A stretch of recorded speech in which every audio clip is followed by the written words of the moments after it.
guys can all hear me okay. So if you can hear me, please put a green check mark. If you look under the participant list, you should see a hand, a green check mark, and a red X. So if you can hear me, please mark the green check mark. And if you have any technical issues, please either shoot a message over to UCI Amanda or UCI Eric, and they can help you troubleshoot any problems that you have. I'd like to welcome you all to the second of 4 webinars in UC Irvine Extension's second annual GATE webinar series. Tonight's topic is Implications for Educators of Gifted Minority Students, presented by Diane Boothe.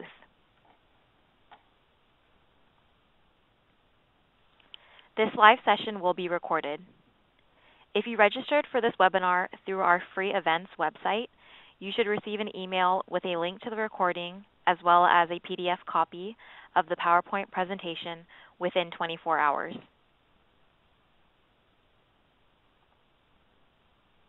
My name is Lisa Katawaki, and I am a program representative here at UC Irvine Extension. Just to give you an outline of what we will be doing tonight in the next hour, I'm going to start off with a quick overview of WebEx features so that you will know how to submit questions to our keynote speaker, Diane Boothe, throughout the presentation. I will then pass it over to Diane Boothe, who is our presenter tonight. Diane will be presenting on tonight's topic, Implications for Educators of Gifted Minority Students. Next, I will give a short description of UC Irvine Extension's Gifted and Talented Specialized Studies program. If you are interested in gaining continuing education credit for this webinar series, please stay until the end to hear about the credit option that we are offering. If time permits, at the end of Diane's presentation, we will spend the remaining time answering any questions that you may have. At the end of the webinar, I will leave you with my contact information. If you encounter any technical difficulties during the webinar tonight, please shoot a chat message over to UCI Amanda or UCI Eric, and they will help you troubleshoot any issues. If you have a question for myself or Diane regarding the content of this presentation, please submit it in the Q&A box, and we will address it at the end if we have time.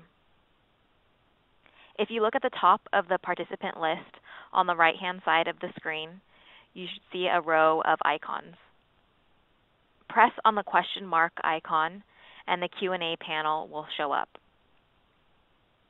Please feel free to submit questions throughout the presentation. However, we will address them at the end of the webinar.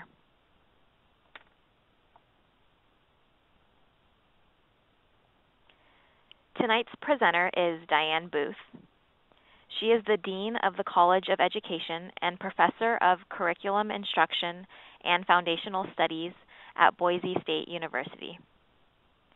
Dean Boothe has an extensive record of scholarly activities in education, including an article on diversity in the Encyclopedia of Giftedness, Creativity, and Talent. She will be speaking to you tonight on the topic, Implications for Educators of Gifted Minority Students. Now I'm going to go ahead and hand it over to Diane.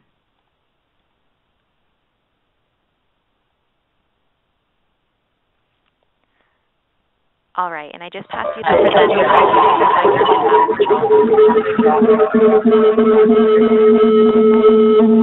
A lot of noise and background.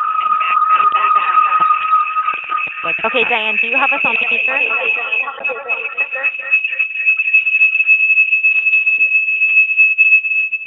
Not that I'm aware.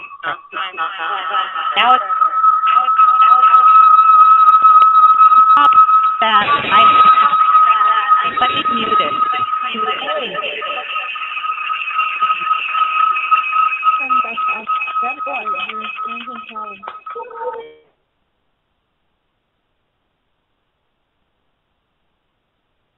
Okay, Diane, I'm not sure if you had us on speaker or not, but go ahead and take yourself off speakerphone and then go ahead and try unmuting yourself again and see if that works.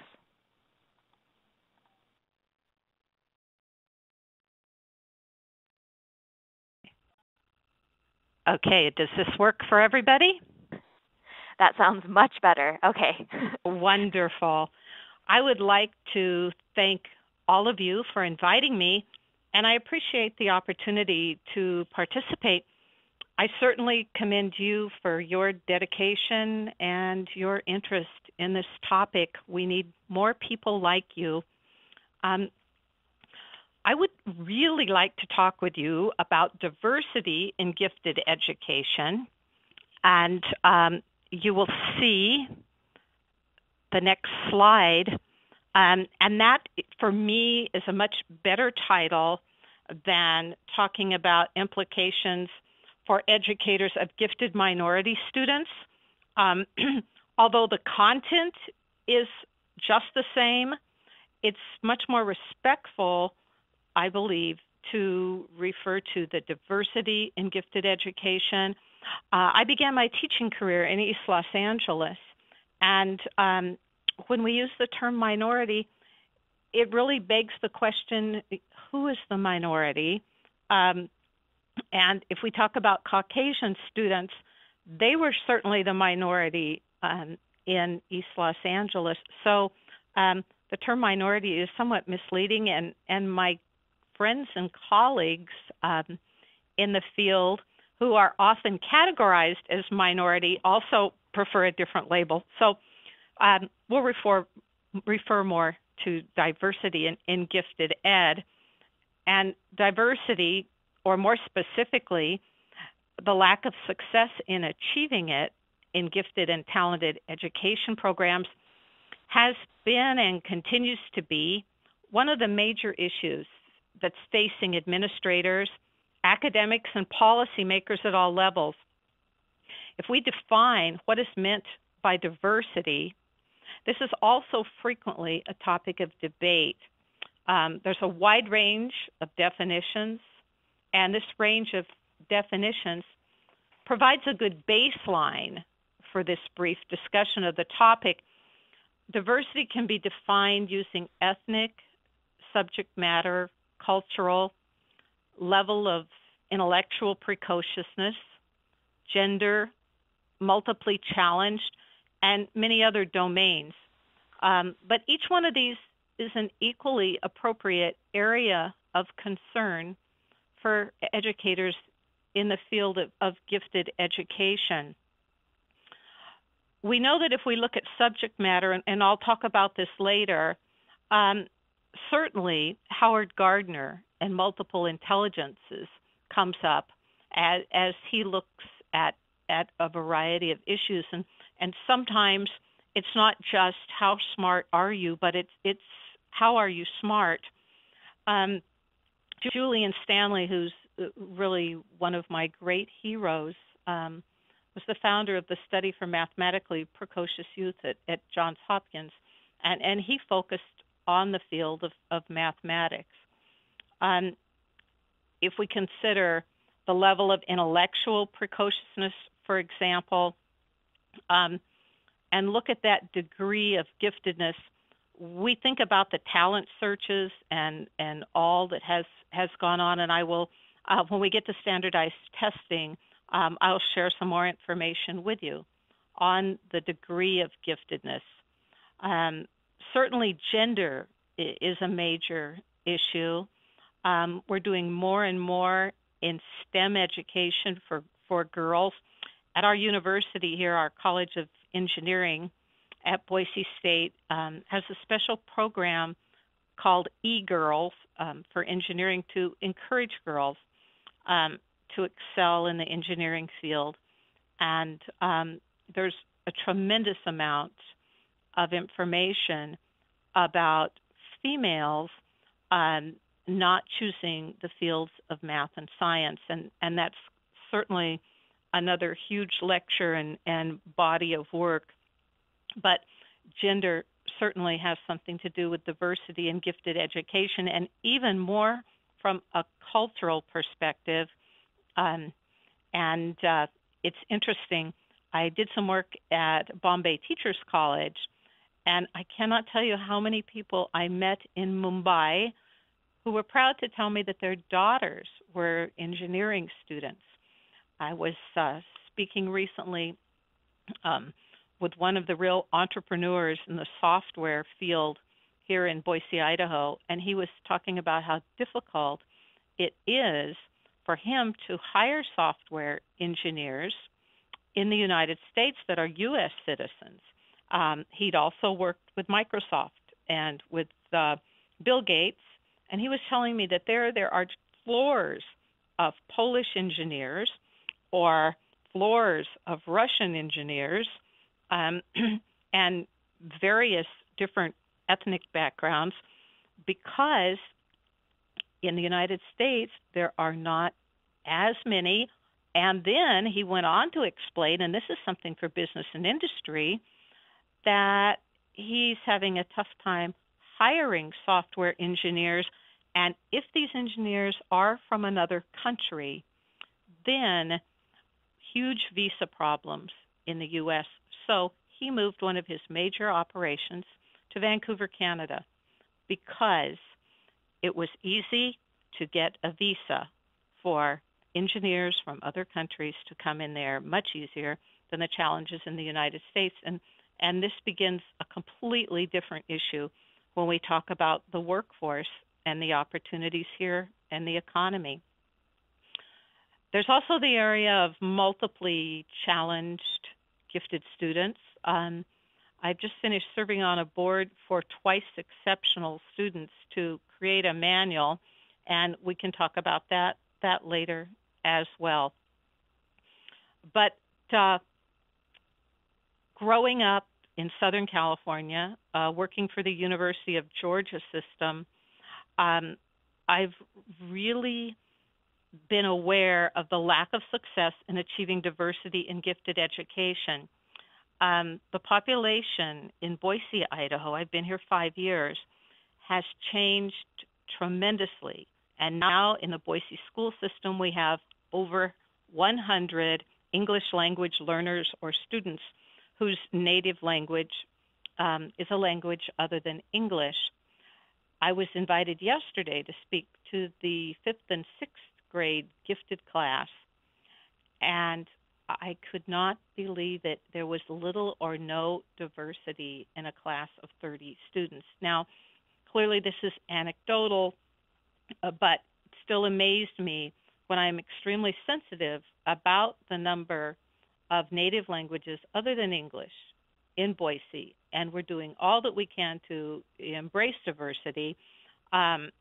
We have a lot of stereotypes about Idaho, and having been here 5 years, I've seen a tremendous amount of change, and I've also learned that a lot of people, native Idahoans, believe that there's Boise and then there's the rest of Idaho, but we are definitely a refugee city and have many different languages. So why don't we have that diversity reflected in the gifted and talented classes? Certainly, in my experience teaching in gifted education, some of the brightest and best students that I have had were English language learners. Specifically, I recall the young lady from China who was in beginning English and AP Calculus. Of course, we know with our English language learners that they often prefer math to language classes because they're much more comfortable with the numbers. And also, many of their languages are pictorial languages where ours are phonetic, and it's tougher for them to learn.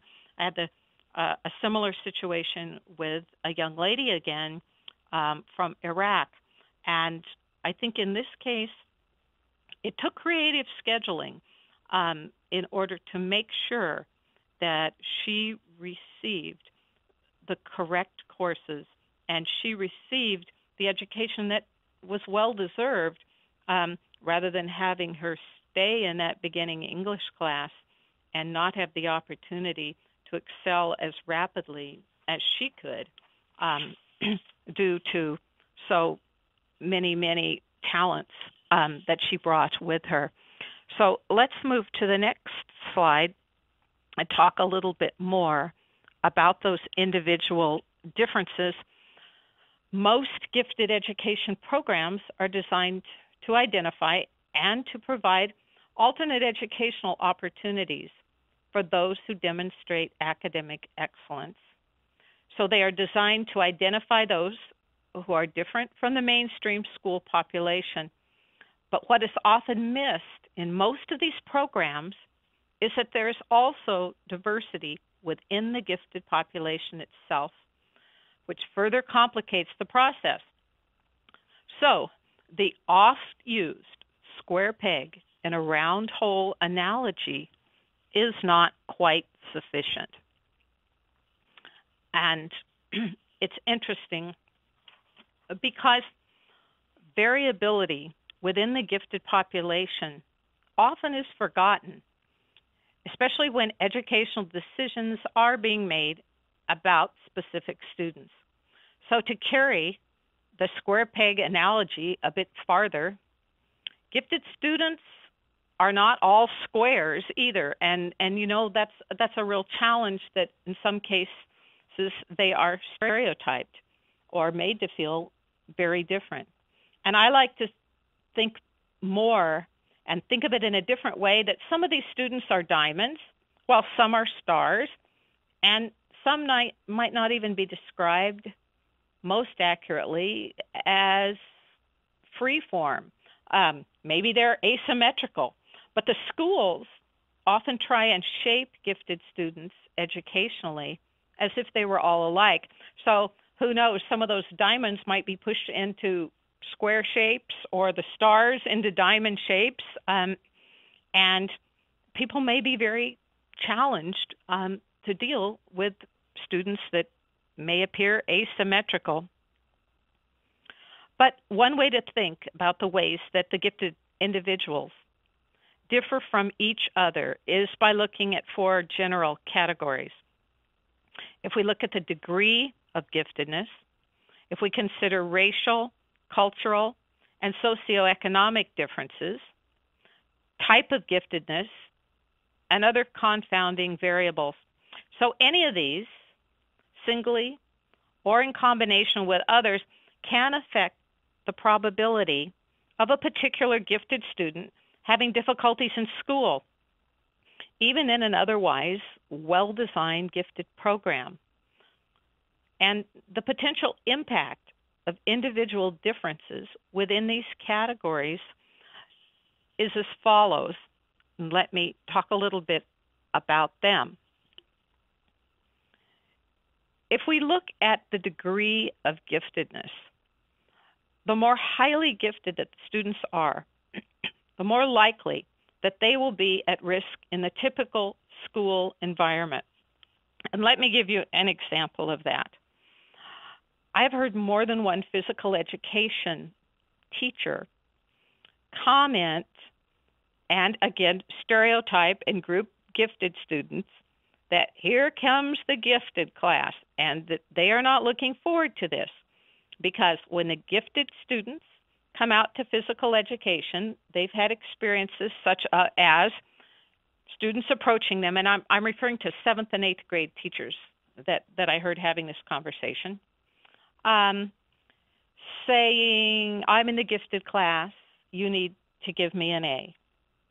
In fact, I can quote one of the coaches, and he made the comment that someone had blown smoke on them and told them that they were in the gifted class, and that he had to watch gifted students because they weren't particularly team players, and he had to make sure that they didn't get in a scrap or an altercation with another student, and that the other students did not pick on them.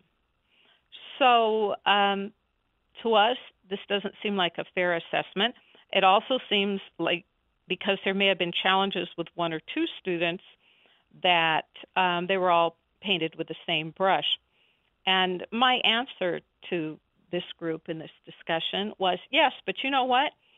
When you're looking for a cure of cancer or need heart surgery, I'll bet you're looking for a gifted student.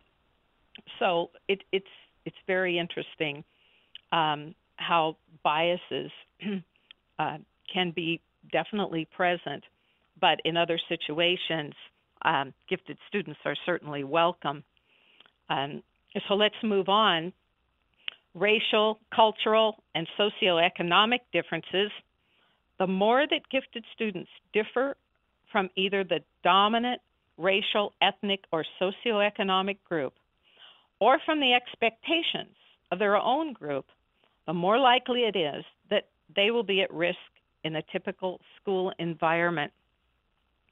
If we consider the type of giftedness, gifted students who are creative, divergent thinkers, those who are gifted in the psychosocial domain, and those who are gifted in visual and performing arts are likely to be more at risk in a typical school environment that focuses on convergent thinking and academic achievement. And where we see this, and again, it will show up with the twice exceptional students. So other confounding variables in this situation are students who have been identified as having learning disabilities or behavior disorders. And that could also be another hour-long discussion, is how we deal with gifted students with behavior disorders. But those who are considered to be emotionally disturbed, those who are physically challenged, or who are hearing impaired or visually impaired, are likely to be more at risk in a typical school environment because their other identified exceptional educational needs tend to be addressed rather than their giftedness. And it's certainly unfortunate if their giftedness is overlooked. So moving on, broadening the definition of giftedness to encompass multiple talents and diversity among the gifted may have come out of a desire to create educational environments that are more suitable to the development of creative potential.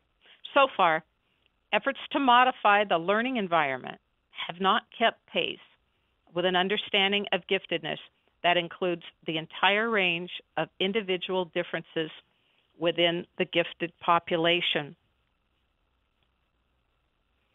Now, as far as this next slide, I'll tell you, actually, before we get involved in it, and it will be up for quite a while, the area of historical perspective, religious, and standardized IQ tests is quite involved, and I'll start out and share a variety of issues with you on this topic. If one were to step back in time to the earliest gifted education classrooms, one would find that they were almost always, without exception, dominated by youth of Western European background, from predominantly middle and upper class families. If we put it more bluntly, they were well-off white kids who had come from homes where books, art, and music were valued. If there was any diversity at all, it was perceived along religious grounds, where children from lower middle-class Jewish families, many second-generation immigrants, could also be found. Their placement in gifted education was on the basis of performance on standardized IQ tests only, and these children would be academically gifted only. So artists, musicians, future leaders, and others would have been left out. African Americans, Asian Americans, Hispanics, Native Americans were absent from most gifted education classes. I'd like to talk about an article. Credit is given to Cliff Wickstrom, a highly gifted colleague of mine. And he looked at the historical review of our U.S. national policy on gifted education for the highly capable. And part of this is found in his article titled, "Give Us the Best and Brightest, But." Cliff went to Stanford University, and was very successful there. But I've discussed with him his experience in elementary school in the 1950s and 60s, and he was the classic nerd, the child that kids picked on. He was not from a wealthy family, and told me that he went home for lunch because his parents couldn't afford for him to eat in the school cafeteria or have discretionary and spending money. So he walked home and his mother fed him lunch and he went back to school. And he certainly had challenges because he was definitely the square peg in the round hole. And knowing Cliff as I do, I'm sure that there were times that he was asymmetrical or a diamond or a star and could move from one another. But Cliff points out that when Sputnik was launched by the Soviet Union in the late 1950s, the rush was suddenly on to put the highly capable into the sciences and engineering, to close this gap and accelerate our nation into the space race. This call was probably sounded at its loudest less than 4 years later when the newly inaugurated President John F. Kennedy charged a new generation of the highly capable, along with the rest of the citizens of the nation, to step forward and join in the challenges of confronting and conquering a new frontier of social justice, technological excellence, and military capability in our country. But unfortunately, this rush to excellence was short-lived as the multiple challenges of external war, increasing demands for mediation of past racial and economic injustice, gender equity, meeting the needs of the disabled, and other issues commanded the attention of national-level decision-makers and moved resources to other priorities. So in that one brief Camelot-like moment, there was a flash of attention given to the development of the highly capable as a national resource. But this moment passed, and with a few minor, brief exceptions, there has not been any significant effort to reignite the flame at either the national or state level in the United States since that time.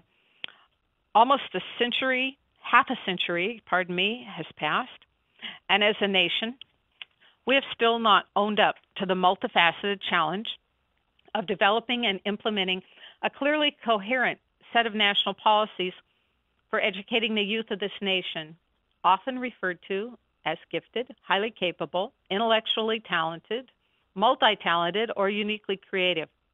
So it is worth mentioning that this call has been heard from time to time since 1961. An example of this is in 1983, when the Reagan administration's National Commission on Excellence in Education issued the now famous report titled "A Nation at Risk: The Imperative for Educational Reform."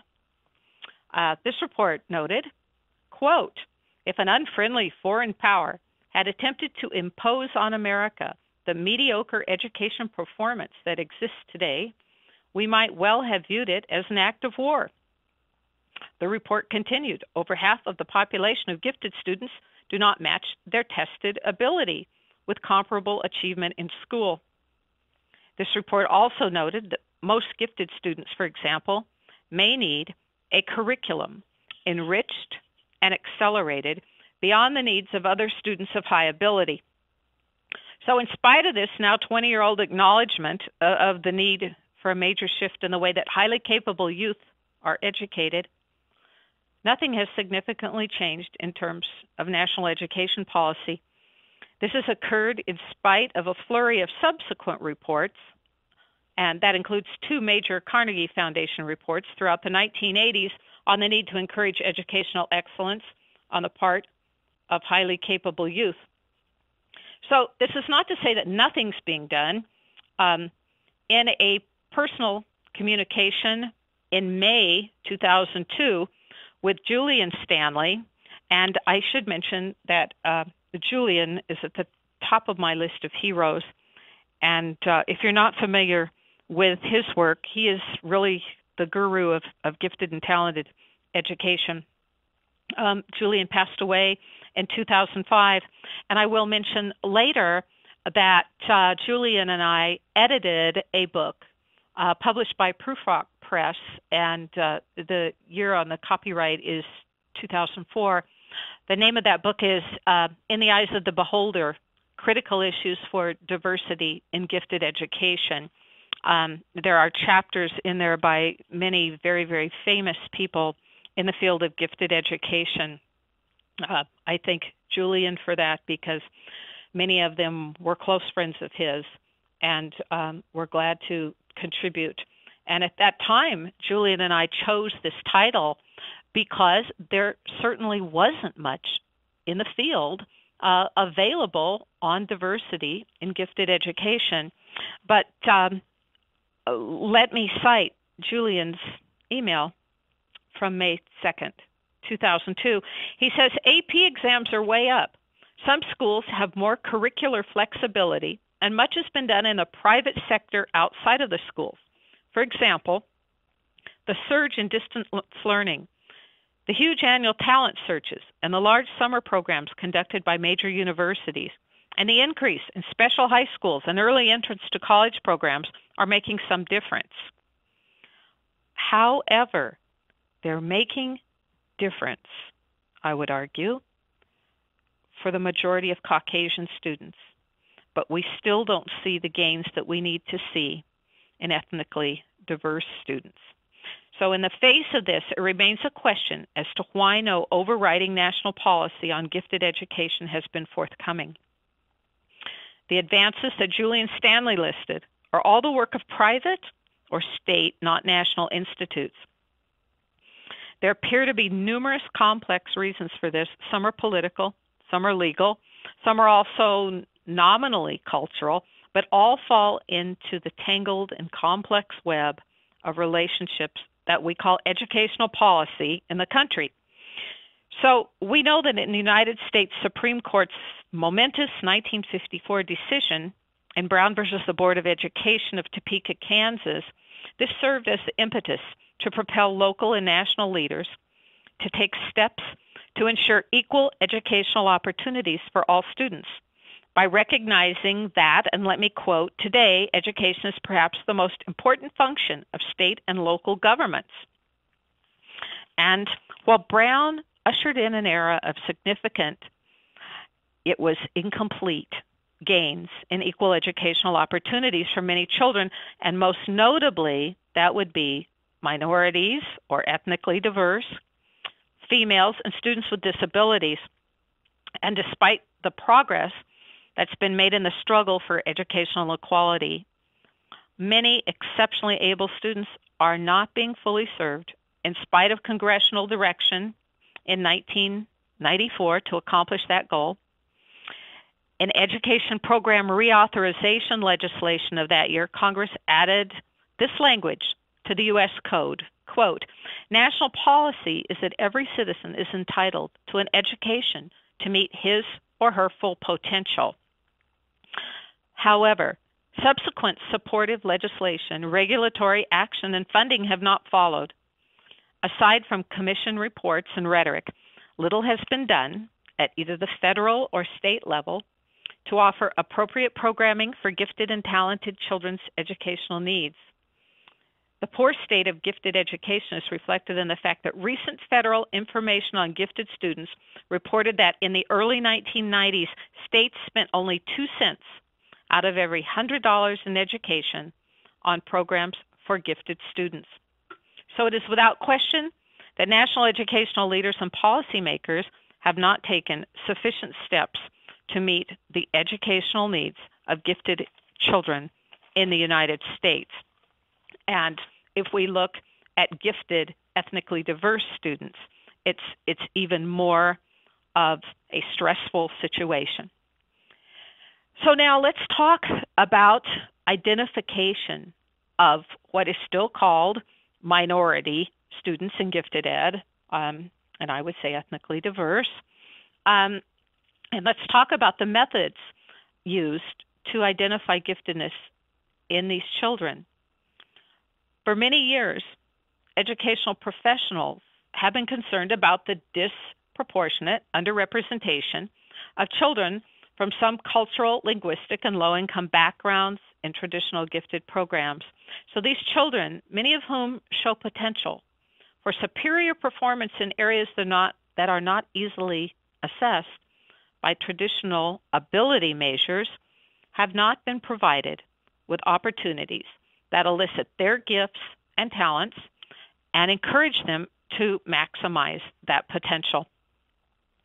It's interesting that the National Educational Longitudinal Study of 1988, that far back, looked at 8th graders throughout the nation and found that 65% of the public schools serving 75% of all public school 8th graders had some kind of opportunity for gifted and talented students.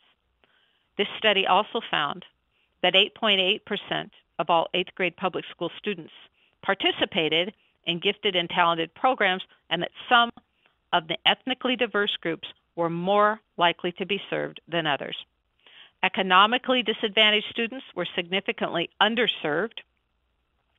And moving forward, in January 2003, the National Academy of Sciences released a report on the seeming overrepresentation of minorities in special education and underrepresentation of those students in gifted education. So nationwide, 7.47% of all white students and 9.9% of Asian students are placed in gifted programs. Meanwhile, 3.04% of African American students, 3.57% of Hispanic students, and 4.86% of American Indian students are classified as gifted. The number of students served in gifted and talented programs has grown substantially in the past decades. Part of this to a focused effort by states and funding by the Jacob K. Javits Gifted and Talented Students Education Program. Yet it's also clear that students from economically disadvantaged families and students with unorthodox talents are not being identified in equitable proportions. So this is very interesting data to learn more and more about this. Now, if we want to talk about these tests, though, individually administered tests, this is according to test designers. I don't necessarily agree with all of it, but if you ask the test designers, they will say that individually administered tests such as the Wechsler Intelligence Scale for Children, and they're talking about the 3rd edition, the WISC-3, and the Stanford Binet 4th edition, SB Roman numeral 4, and of course, newer versions of these scales have recently been published. But they're saying that these tests have been researched and analyzed to a great extent. While they do not lend themselves perfectly to some views of intelligence, they have historically been fairly good predictors of school achievement or expected ability. So the test designers comment that the tests are highly reliable, that they provide similar results if taken, say, several months apart, and that they've been studied and refined over many years or decades with thousands of children. So they believe that intelligence tests can and do provide valuable information regarding a child's abilities, and despite some criticism that they are still widely used to make placement decisions for gifted as well as learning disabled and intellectually challenged students. Because they've been standardized and researched to a great deal, they are often seen as adding a degree of accountability to the identification process. And so this is what the test designers argue. But if we look at the gifted assessment options, they, of course, now have a preschool. Wechsler has a preschool and primary scale of intelligence. And then they have a scale. And those primary, they start testing as young as 2 years and 6 months. And this goes through 7 years, 3 months. And, of course, they have one for young people 6 years and older. And then the Stanford Binet, the 5th edition of their intelligence scales, is appropriate for all ages. But when we talk about degrees of giftedness, many people believe that an IQ of 130 to 145 on these tests is classified as moderately gifted. 145 to 160 would be highly gifted. 160 to 180, exceptionally gifted. And 180 and above, profoundly gifted. Now, the concern is who is being tested? Are these Caucasian students?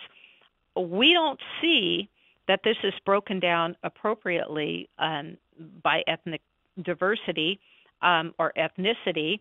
And certainly these intelligence tests have encountered criticism from many of us. For example, data shows that ethnically diverse and economically disadvantaged students tend to score lower than other students. So consequently, these students are often underrepresented in gifted and talented programs. Some critics will charge that the current widely used IQ tests are not guided by a plausible theory of how the brain actually operates and do not accurately measure more contemporary ideas of what intelligence actually is. Others feel that an expanded view of intelligence should guide the testing process. So an example of such an expanded view would be Gardner's theory of multiple intelligences. And this theory has gained a lot of momentum in the last 20 years. Just for the case of reviewing, I'm confident that all of you know about Howard Gardner. It was back in 1983. He's a professor of education at Harvard University.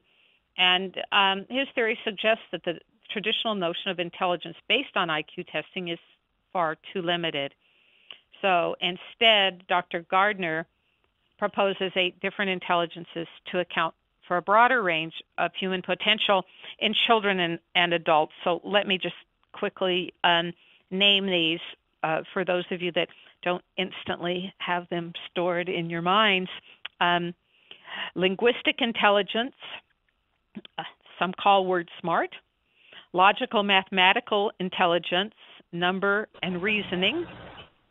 Spatial intelligence, or picture smart. Bodily kinesthetic intelligence, body and movement smart.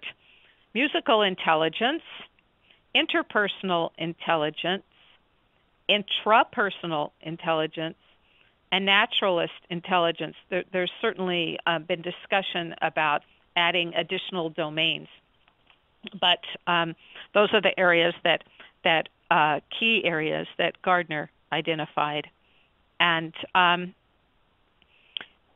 when we propose the existence of 8, 9 distinct areas in which a student may be particularly adept, it certainly helps us look at giftedness in a different way, and I think will include many more ethnically diverse students. So proponents of this theory like the way that it widens the net in terms of identifying more areas in which a student may be talented, and so in how many different children this might be identified. It certainly has particular implications for the identification of some ethnically diverse groups who traditionally have been under-identified with more conventional approaches. And of course, critics of Gardner's theory contend that it's not been thoroughly validated through statistical measures, but it's certainly worth considering. And it's important to be able to look at not just one number. Some think that would surely simplify the selection process, but the most responsible decisions are made not only using one score from a particular instrument. And back to the first half of the 20th century, one of the founders of gifted education, Leda Hollingworth, she emphasized that the collection and examination of various sources of information is important when making decisions about giftedness. So it would seem that more than ever, current testing philosophy emphasizes the importance of using a variety of assessment measures that will tap into many talents and talents that intelligence tests alone do not address. So such a multidimensional process is also driven by the many ways in which a child may be seen as exceptional. And it's interesting that the federal definition of what makes a student exceptional is as followed, and then we will go on to the next slide. But let me share this with you. Children and youth with outstanding talent perform or show the potential for performing at remarkably high levels of accomplishment when compared with others of their age, experience, or environment. These children and youth exhibit high performance capability in the intellectual, creative, and/or artistic areas, possess an unusual leadership capacity, or excel on specific academic fields. They require services or activities not ordinarily provided by the schools. Outstanding talents are present in children and youth from all cultural backgrounds, across all economic strata, and in all areas of human endeavor. So isn't that interesting? Because my contention is that if you look at that piece that talks about behavior challenges with gifted students, I think it's because many of them are bored because they aren't being served. And we certainly want to do all that we can do to advocate for these students. Let me finally move to the next slide and talk about underrepresentation and underachievement. So it would take the civil rights movement, federal legislation, extensive and contentious research on bias and testing instruments, as well as the concerted effort of at least 2 generations of gifted educators to begin to change the picture. Today's gifted classroom is still dominated by European American students, with impressive gains having been made by Asian Americans, and diversity being measured on racial grounds, not religion. General economic conditions and cultural constraints remain the apparent underlying causal factors behind continuing underrepresentation by people of color in contemporary gifted programs. So studies as early as 1993 pointed to up to 50% underrepresentation by African Americans, Hispanics, and Native Americans in gifted classrooms. Some recent research points to giftedness assessment methods as a contributing factor, but still not sufficient data for a firm conclusion in this regard at this time. And it's still open for discussion. So, where giftedness manifests itself, there's a significant impact on identification for inclusion in programs. Academic and athletic excellence, they have always received the most attention and reward in American education settings. Again, back to Howard Gardner, research on multiple intelligences, and Howard Gardner and others have increased the interest of educators in music, art, verbal and nonverbal communication, psychological, economic, leadership, and even cross-cultural sympathy. Academic excellence and athletic prowess, however, are still the only areas consistently identified in most U.S. schools. Although adding subject matter areas to the list of potential types of giftedness would seem to be desirable for students' sakes, it has compounded the problems for administrators, policymakers, and classroom educators alike. An acknowledgement of the possibility that giftedness may exist in an abject matter domain raises parental expectation and identification and response processes which seldom exist. Likewise, tools to measure the potential for giftedness in non-biased ways simply do not exist in many areas mentioned. In some, like music and art, only beginning steps have been made because the in-classroom programs that might encourage such giftedness have often been financially strapped in school districts. Also, in many states, giftedness is legislatively defined as performance beyond certain specified levels on scholastic aptitude tests. Thus, only the academically gifted are legally recognized and entitled to funding from public sources. Recognition of the existence of multiple areas of giftedness remains a subject of much discussion among educators, but at this time, we realize that it's receiving very little attention outside education circles. It's likely that will take another generation of educators to address this. So let's talk about underrepresentation. And let me find this. It looks like we skipped a slide here. Here we go. Underrepresentation and underachievement.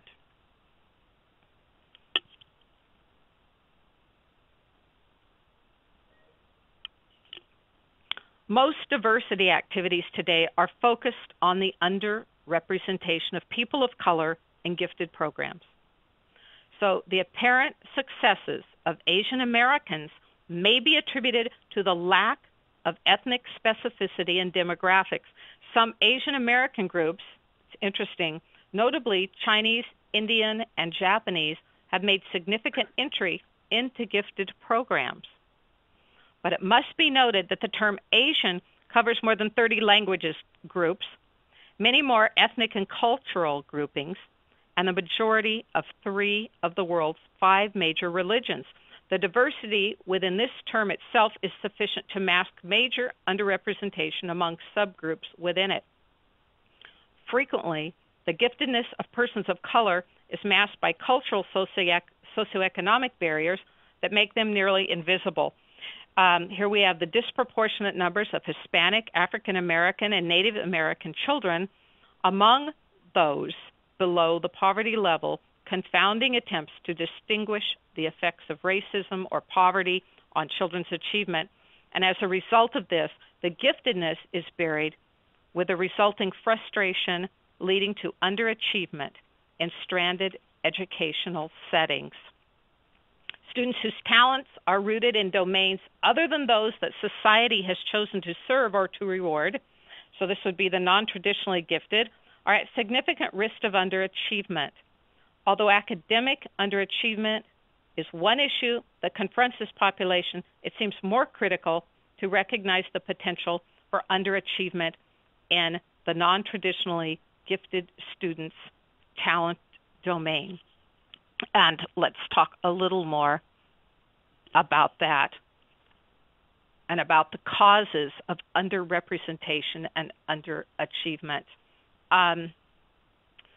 They've certainly been the subject of study for more than 20 years, and there are remarkably consistent findings among the research results. So the impacts of socioeconomic status, cultural constraints, self-induced suppression of ability explain a major part of the underrepresentation. Neither poor academic achievement nor limited English language ability indicate a lack of giftedness, for a variety of factors can prevent children from fully demonstrating their intellect. For example, a lack of access to stimulating educational materials and experiences can impede children's early intellectual development. We certainly know that nutritional deficiencies can compromise their ability to concentrate. Social isolation can delay their development of interpersonal skills, and trauma from a disadvantaged and dysfunctional home life can depress their overall functioning. So this is certainly a concern as well. Gifted underachieving minority students perform poorly in school for many of the reasons that any student might. Yet, as described earlier, these ethnically diverse students may face additional barriers, so that underachievement is not only a problem, but a symptom of the problems. And educators need to step forward and address these concerns as well. I'm kind of hurrying at this point. We're just about finished. I talked to you before about our English language learners, and we definitely have a concern with the fact that they may have anxieties, and they certainly may be new Americans who are coming here and have a tremendous amount of adjustment that it is necessary to take place.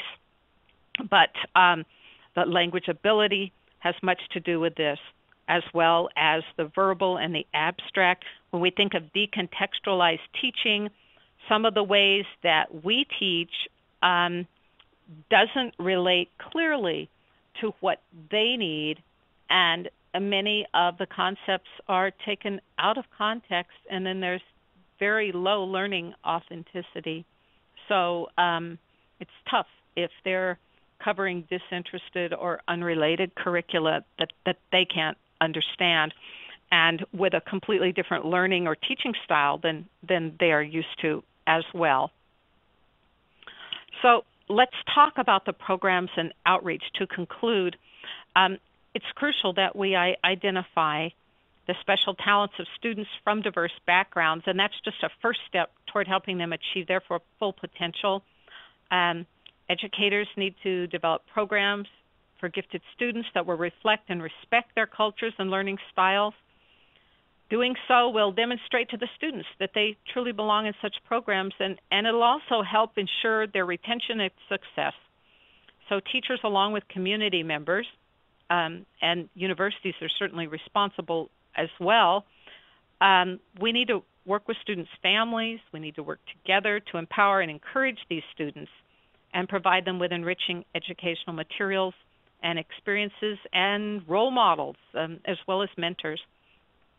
So to conclude, educators have a responsibility to do whatever they can to create a school setting where all gifted students can feel that they belong, and where their unique traits and talents are recognized, stimulated, and celebrated, and where their natural passions for learning will continue to blossom and flourish, and to reduce the possibility that children who do not fit stereotypical profiles of gifted children will be passed over. Identifying students from diverse backgrounds for talent needs to be a multi-pronged effort by many of the adults close to them. Involving adults from the children's home, religious, community lives, and the identification process certainly helps ensure the availability of gifted programs is widely known. Outreach is especially important in areas where parents may be totally absorbed by meeting their family's basic and immediate needs and unable to focus on the possibility that their children may be gifted, or to provide educational enrichment. And that will conclude my comments. I certainly thank you for your patience and for listening. Great. Thank you so much, Diane. So I know we're running short on time. We just have a couple more minutes. And in those few minutes, I wanted to go over some of the GATE resources that we have here at UCI Extension. So I'm going to talk really quickly about our GATE Specialized Studies program. Our certificate program is fully online and consists of 9 quarter units. Students have the opportunity to pick from a variety of electives with different unit values to make up those 9 units. Since the program is fully online, we are open to individuals here in California, as well as around the country and all over the world. We are also available on-site at schools and district offices. If you are interested in our program, please visit our website for more information and details about our course offerings. The link is provided on this slide. Okay. As you may already know, we are offering a credit option attached to this webinar series called the Online GATE Mentorship. The mentorship is completely online and will run as an independent study program. This flexible format will give mentees 6 months, so from March 1st to August 31st, to complete all coursework. Some of the coursework is based off of this webinar series here, so if you have attended tonight's webinar or any of the previous ones, then you've already done some of the coursework. You will have the opportunity to earn 1.5 units of continuing education credit, which can be applied towards our Specialized Studies program. My contact information is listed below on the slide, so please contact me with any questions about the mentorship or to obtain the official enrollment form. And we didn't have any time for question and answers tonight, but please send me an email. My name again is Lisa Katawaki, and my email address is listed on this slide. Please send me any questions that you may have, and I will forward them on to Diane, or use any of our other resources that we have here at UCI Extension, and we'll try our hardest to get you an answer. One more thing before we end this session. Next week, we will continue the series with troubleshooting today's GATE programming obstacles, and it will be presented by an outstanding panel of GATE program coordinators from various school districts. The presenters are Kathy Apps, Wendy Hayes-Ebright, and Sandy Ortiz-Ishii. There's still time to register, so please visit the web link below. And that webinar next week will start at 8 o'clock p.m. Pacific Standard Time. Diane, I want to thank you so much for logging in all the way from Idaho and sharing your knowledge with us tonight regarding gifted students. I'd also like to thank all of you for logging in, and I hope to see you back here next week for the third webinar of our series. Have a great night, everybody. Thank you.